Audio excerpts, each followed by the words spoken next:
The US Open has been going since 1895, and this week we see the course measuring just over 7,000 yards, not the longest.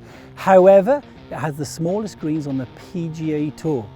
Its defence this week will be the wind and the size of the greens.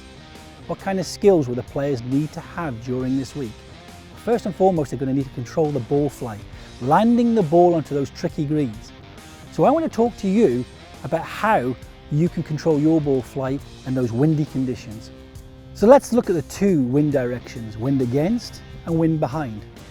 First of all, wind against. It's important we keep the ball down low and we keep the spin off the ball. So how do we keep the ball down low? First and foremost, we must move the ball back into our stance. Why? Well, that then de-lofts the club and helps keep the ball down low. The second thing, we must keep the spin off the ball, and that's where we position the sternum. We must keep the sternum just slightly in front of the ball, and then finally we must swing easy. As the great Lee Trevino once said, swing with ease into the breeze.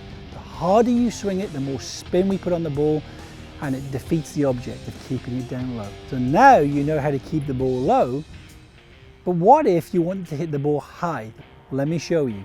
First and foremost, the ball position has to come more forward in your stance. Why? Because that adds extra loft to the club. The sternum sits this time slightly back behind the ball. Again, help elevate the ball in the air, going nice and far, but landing and dropping softly. Thank you for joining me, and I hope you found these tips useful. Don't forget that when you're watching the US Open, pay notice to how these guys will move the ball back and forward depending on where the wind is.